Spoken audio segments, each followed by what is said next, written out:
Good morning to all. मेरे YouTube channel concept learning पर आप सबों का हार्दिक स्वागत है। जैसा कि पिछली कक्षा में मैंने लेटीट्यूड और लॉन्गिट्यूड के बारे में विस्तृत चर्चा की थी, उसमें हम लोगों ने देखा कि लेटीट्यूड के द्वारा दाब पेटी, ताप पेटी यानी टेम्परेचर बेल्ट, प्रेशर बेल्ट आदि की जानकारी प्राप्त होती है। और लॉन्गिट्यूड जो है इसके द्वारा मुख्यतः टाइम की जानकारी मिलती है। तो इसी संदर्भ में मैं आज calculation of time with reference to earth longitude पर चर्चा करूंगा। मैं आपसे कहना चाहूँगा कि आप लोगों की जो ये समस्या है कि वीडियो बहुत लंबा होता है, तो इससे छोटा वीडियो बन भी नहीं सकता है। और आप शॉर्ट के पीछे जो दौड़ रहे हैं, कभी भी आपको कंसेप्ट का ज्ञान नहीं होगा और जिस समस्या के कारण आप मेरे पास आए हैं वो समस्या बनी रहेगी। यानी यहाँ आप स्किप करते रहेंगे तो परीक्षा में प्रश्न आपसे स्किप होता रहेगा। इसलिए मैं कहना चाहूँगा कि बस एक बार गंभीरता से, धैर्य से मेहनत करके तथ्यों को समझ लें, तो फिर इससे संबंधित किसी भी प्रश्नों का उत्तर आप आराम से दे पाएंगे। इसी आशा और विश्वास के साथ मैं लेसन को प्रारंभ करता हूं। जैसा कि आपके सामने यह ग्लोब है, अब आप कल्पना करें कि पृथ्वी का कोई भाग जब सूर्य के सामने होता है तो जिस बिंदु पर सूर्य की किरणें लंबवत पड़ती है उसे आधा सौर बिंदु या सब सोलर पॉइंट कहा जाता है। तो जिस बिंदु पर लंबवत पड़ती है वहां पर सूर्य की किरण 90 डिग्री का कोण बनाती है। अब देखिए, पृथ्वी का जो घूर्णन है अक्ष पर वो इस प्रकार है, यानी पश्चिम से पूरब की ओर इसका घूर्णन होता है। तो जिस सब सोलर पॉइंट पर यहाँ पर सूर्य की किरणें पड़ रही है तो पृथ्वी 24 घंटे में चक्कर लगा करके पुनः उस बिंदु पर वो बिंदु होगी। यानी 24 घंटे में पृथ्वी अपने अक्ष पर जो घूर्णन करती है तो 365 डिग्री का कोण बनाती है। इसे आप ध्यान से समझें। यानी जिस बिंदु पर सूर्य की किरण लंबवत है यह अपने अक्ष पर घूर्णन के क्रम में 24 घंटे के बाद उसी स्थान पर पहुंचेगा वो बिंदु। यानी 24 घंटे में 365 डिग्री का कोण बनता है। अब थोड़ा सा हम लोग कैलकुलेशन कर लें। तो 365 यानी 24 घंटे में बनाता है 360 डिग्री, सॉरी मैंने 365 डिग्री बोला है। यानी 24 घंटे में 360 डिग्री का कोण बनाता है। एक घंटे में कितना होगा? 360 को डिवाइड कर दे 24 से, 6 के 36, 6 चौके 24 और 15 चौके 60, यानी 15 डिग्री का कोण बनेगा 1 मिनट में। तो अब देखें, आप ग्लोब पर ये जितने भी लॉन्गिट्यूड्स की लाइनें हैं, यानी नॉर्थ पोल से साउथ पोल को जोड़ने वाली रेखाएं, ये 15-15 डिग्री पर खींची गई है। इस प्रकार 15 डिग्री यानी 1 घंटे में, 1 घंटे में यानी 60 मिनट में 15। तो इस प्रकार फिर गणना करें, 15 डिग्री बराबर 60 मिनट, 1 डिग्री बराबर कितना होगा? 60/15 बराबर 4 मिनट। 4 मिनट, यानी 1 डिग्री में 4 मिनट होगा, यानी 15 डिग्री बराबर 60 मिनट, 1 घंटा, 1 डिग्री बराबर 4 मिनट। अब आप लोगों को पिछली कक्षा में मैंने बताया था कि ये जो डिस्टेंस है इसको इस पार्ट में बांटा गया, जिसे गोरे मैंने कहा था। तो इसकी दूरी यहाँ पर यानी इक्वेटर पर 111.32 किलोमीटर है, यानी कि 1 डिग्री बराबर 4 मिनट, यानी 4 मिनट में 1 डिग्री पर है 111.32। तो 1 डिग्री के डिस्प्लेसमेंट में वो 111.32 किलोमीटर की दूरी तय करती है। अब यहाँ पर गणना करेंगे समय की कि कैसे बदलता है।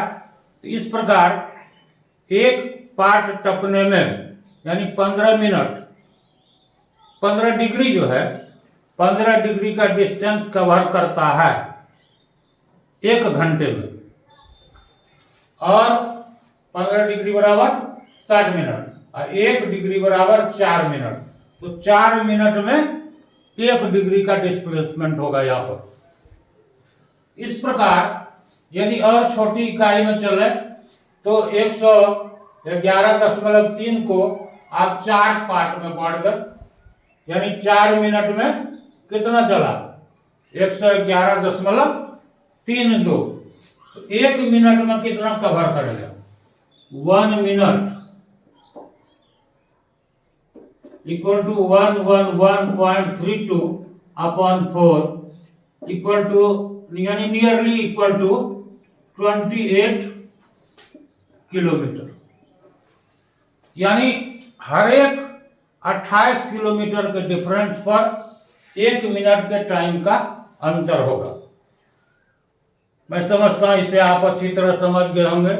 अब यहाँ पर ध्यान से देखें कि यहाँ पर मान लीजिए नून है, 12 बज रहा है, या आप सामने से देखें इस बिंदु पर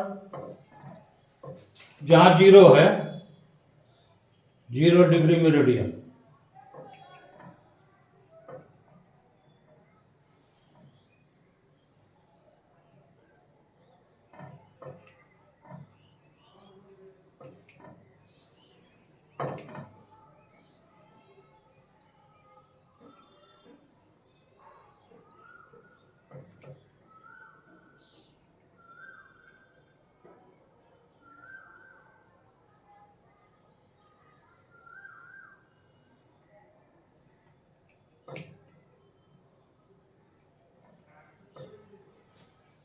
यहां पर देखो यहां पर 12 बज रहा है।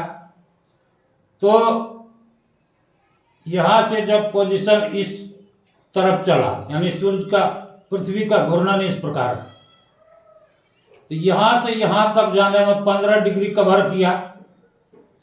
तो 15 यानी 1 घंटे का समय आगे बढ़ा।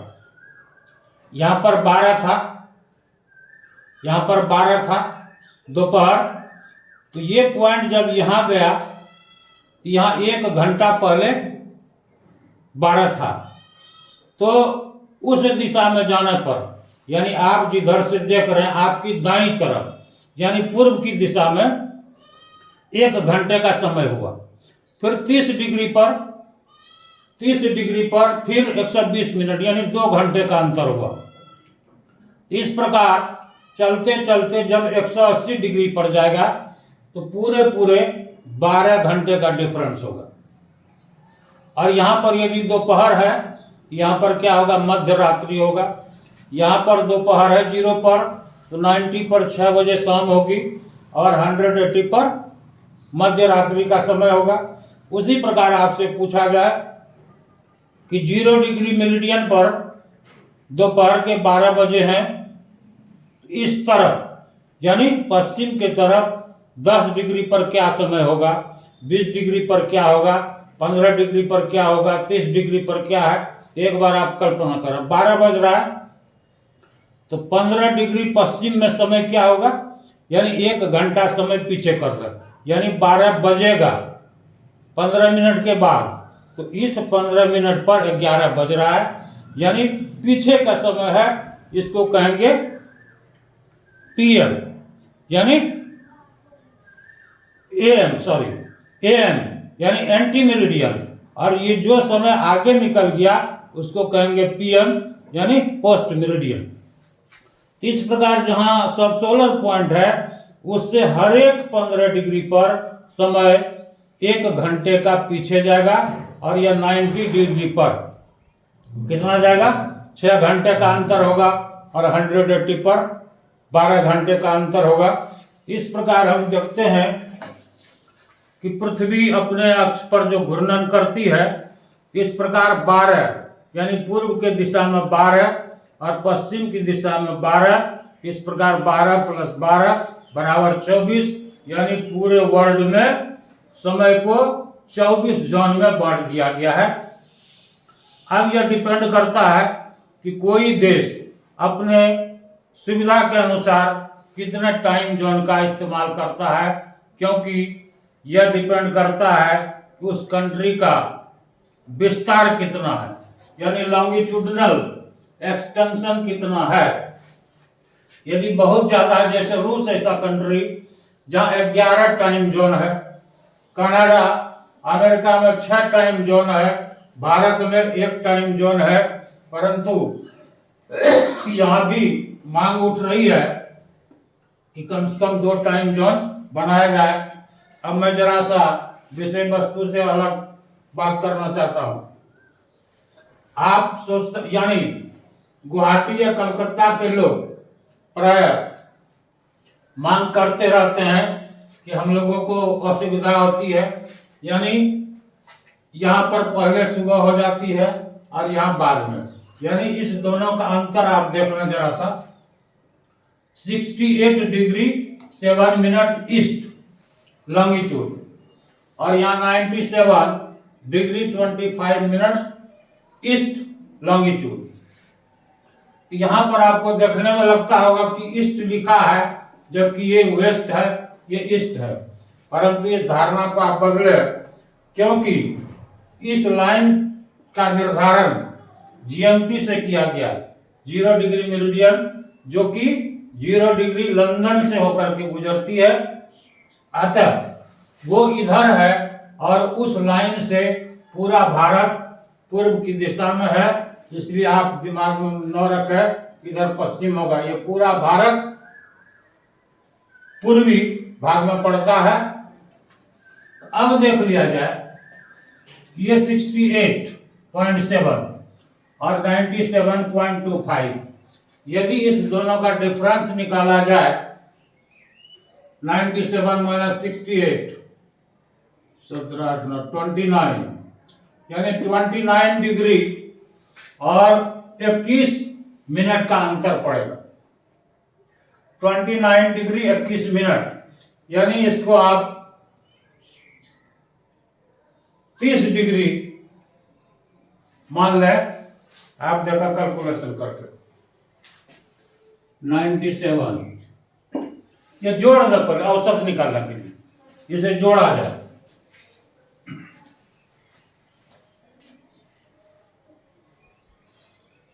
(97.25) और 68.04, 9, 8, 17,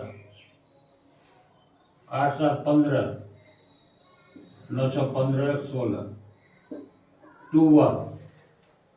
यदि इसे डिवाइड करें 2 से औसत निकालने के लिए, 2, 8, 16,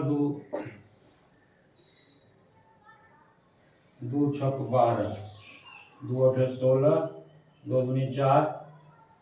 अब देखिए ये सामान्यतः वो भाग नहीं होगा, क्योंकि ये मिनट में है, इसको चेंज करना पड़ेगा 60 से डिवाइड करके, यानी 0.5 कर दीजिए, 82.5 डिग्री।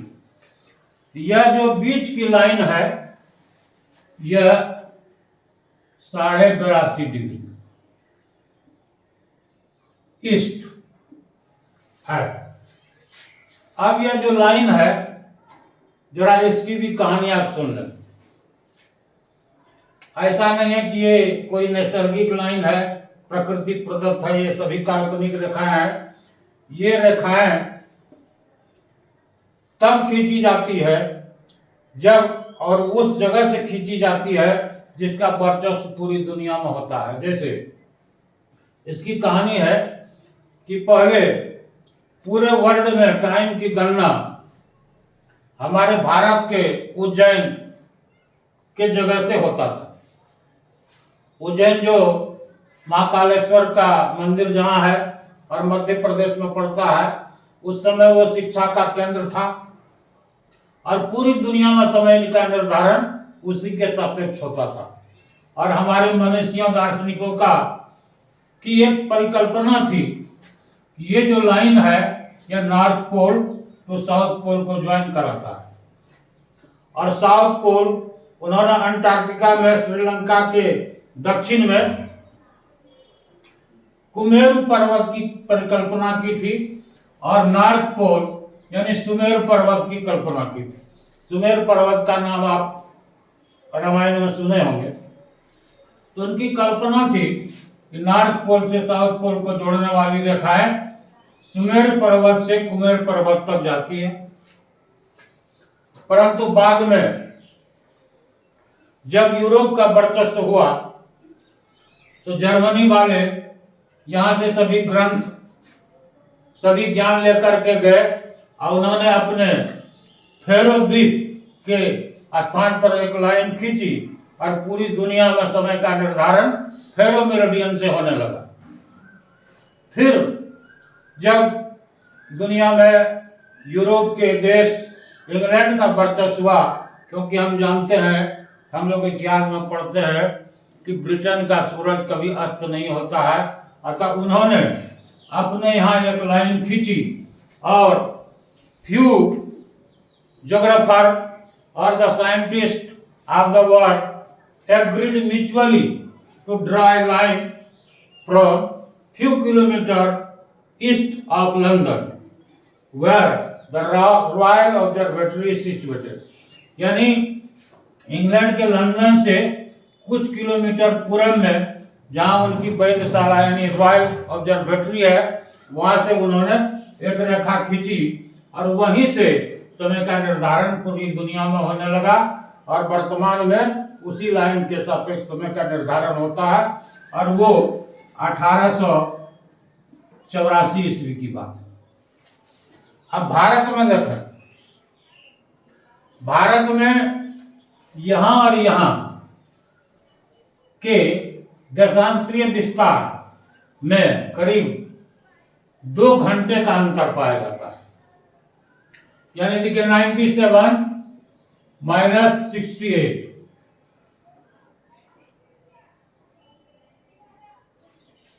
यानी 29 डिग्री और 21 मिनट, 29 डिग्री 21 मिनट। यदि इसे 30 मिनट मान लिया जाए और 1 मिनट बराबर 4, 1 डिग्री बराबर 4 मिनट, तो 30 डिग्री बराबर हो जाता है 30 गुना 4, 120 मिनट। यानी अरुणाचल प्रदेश और गुजरात के बीच 2 घंटे का समयांतराल है। यानी यहाँ पर जब सूर्योदय होगा, यहाँ के लोग अभी सोए होंगे, ये 2 घंटे के बाद उठेंगे।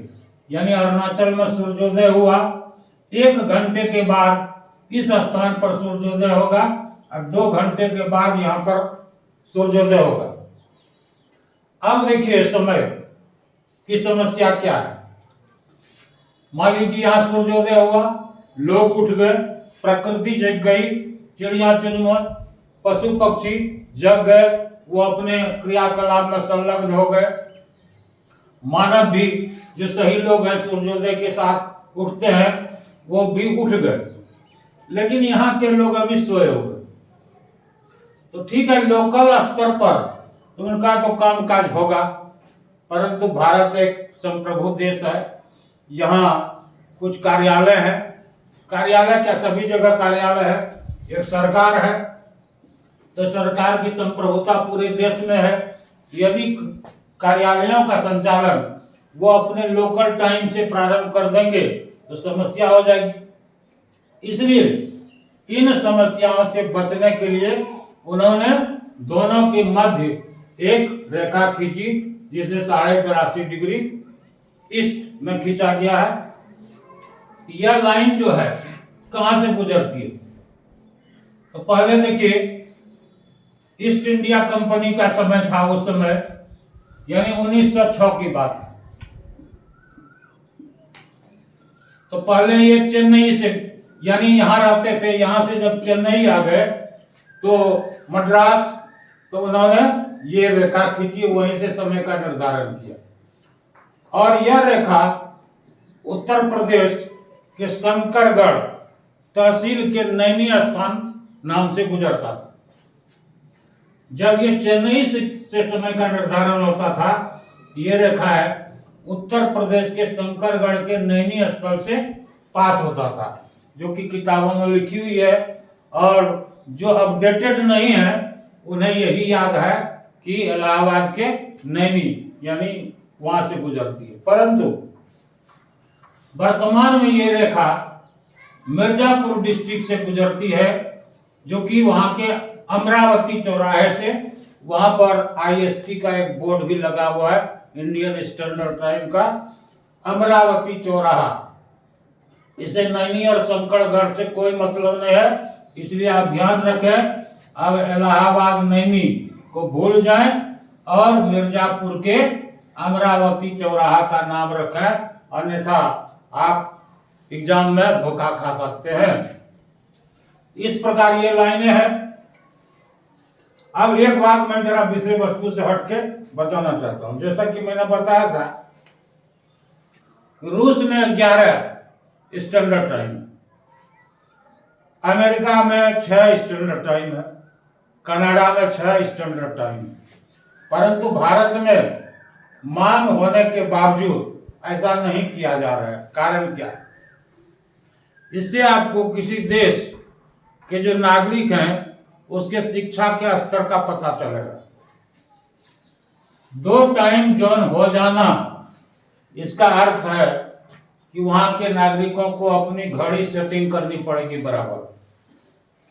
यहां साक्षरता का दर तो गजट में या पत्र पत्रिकाओं में या डेटा में बढ़ता जा रहा है, परंतु शिक्षा का स्तर नहीं बढ़ रहा है, क्योंकि लोग वही हैं, वही सोच है, उनकी दिनचर्या वही है और सूर्य के सापेक्ष वे समय का निर्धारण करते हैं।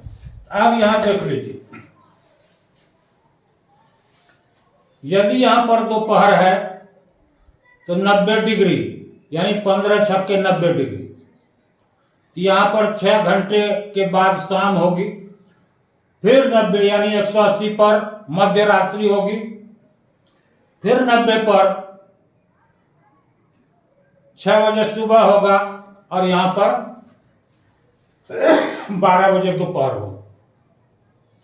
यानी हर एक स्थान पर सुबह शाम दोपहर रात हो रहा है। तो यदि वहां के नागरिक वास्तव में शिक्षित नहीं होंगे तो बहुत तरह की समस्याएं हो जाएंगी, यानी अराजक स्थिति हो जाएगी। इसलिए ये टाइम जोन निर्धारित करने से पहले जनता को जागरूक करना पड़ेगा, शिक्षित करना पड़ेगा, अन्यथा अराजकता फैल जाएगी। यही कारण है कि भारत में अभी 2 स्टैंडर्ड टाइम को नहीं बनाया गया, न माना गया है। इससे आपको पता चलेगा कि भारत में शिक्षा की स्थिति अब भी कहां है। अब देखा जाए, अब हमारे पास 2 टाइम है।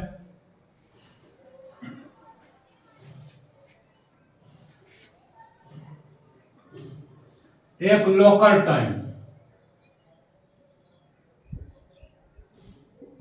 टाइम, यानी स्थानीय समय, और दूसरा है स्टैंडर्ड टाइम।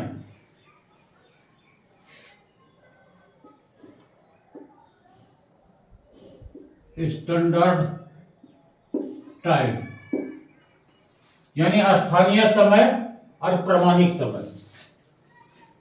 देखिए, जैसा कि मैंने बताया, सूर्योदय, सूर्यास्त, मध्य रात्रि, एक होगा सूर्योदय, सूर्यास्त, दोपहर, मध्य रात्रि। इसी 4 फैक्टर के आधार पर लोग अपनी दिनचर्या का निर्धारण करते हैं। उसी प्रकार यदि यहां पर सुबह हुआ, किसी स्थान पर सुबह हुआ और किसी स्थान पर मध्य रात्रि है, तो जैसा कि मध्य रात्रि जब होता है वही टाइम चेंज होता है। इसे हम लोग जीएमटी में डिटेल से पढ़ेंगे। अभी आप समझें कि 12 रात के 1 सेकंड, जो ही एक क्षण आगे बढ़ेगा समय, डेट का परिवर्तन होता है। तो अब यहां के लोग, भारत के संदर्भ में ही देखें, यहां के लोग उठ गए, यहां के लोग 2 घंटे बाद उठेंगे, ये ऑफिस जाएंगे, ये अब उठे हैं।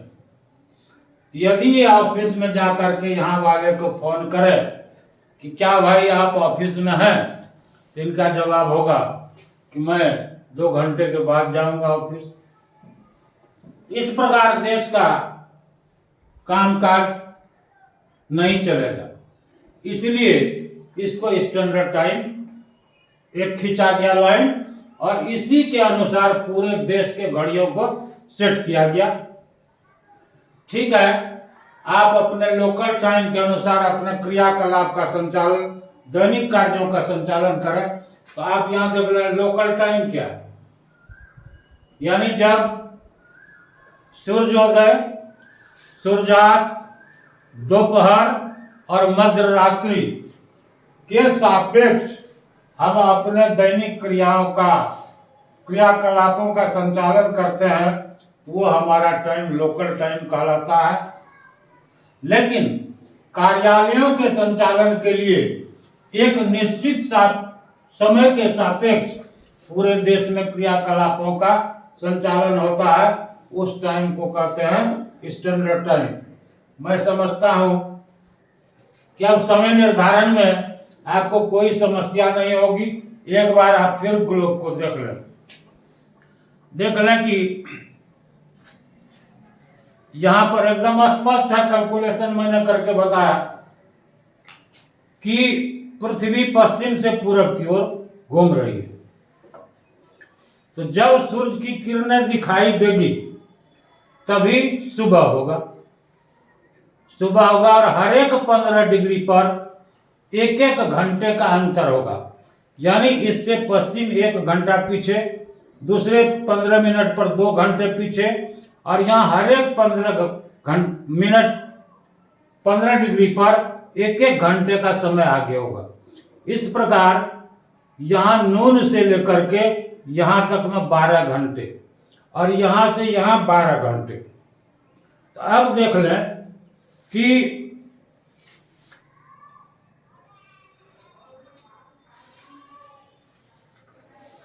यदि इसे 0 डिग्री हम मानते हैं तो 15-15 करके 12 पार्ट में चले, यानी 15-12 180 डिग्री जस्ट अपोजिट में होगा।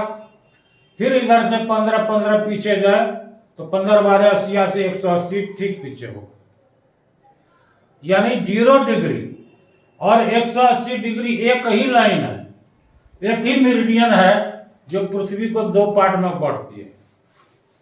लेकिन हर एक स्थान पर यदि यहाँ सुबह हुआ तो यहाँ 1 घंटा पहले सुबह हो चुका होगा, और यहाँ 1 घंटे बाद सुबह होगा, यहाँ 2 घंटे पहले सुबह हो गया होगा, यहाँ 2 घंटे बाद होगा।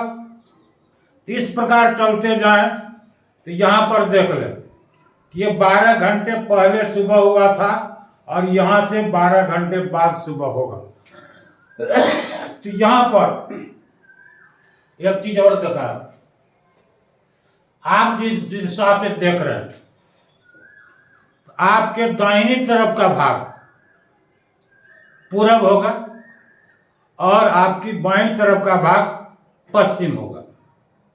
और मैं इधर से खड़ा हूं जस्ट अपोजिट साइड में, तो अब क्या होगा, आपके दाहिनी तरफ का भाग पूरब था और बाईं तरफ का भाग पश्चिम था।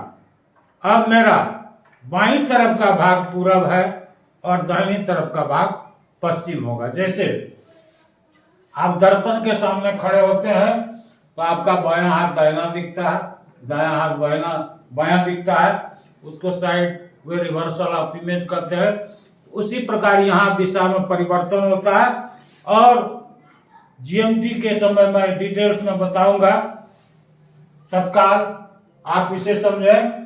और ये 1906 से इस लाइन को इंडिया में माना गया और 1884 में इंग्लैंड से गुजरने वाली रेखा के संदर्भ में टाइम का निर्धारण हो रहा है। इसी बातों को आप ध्यान में रखें और यदि इस कंसेप्ट को आप ध्यान में रखे होंगे तो मुझे लगता है अवश्य समय निर्धारण में आपको कहीं कोई समस्या नहीं होगी। मैं डिटेल्स अगली कक्षा में बताऊंगा। धन्यवाद।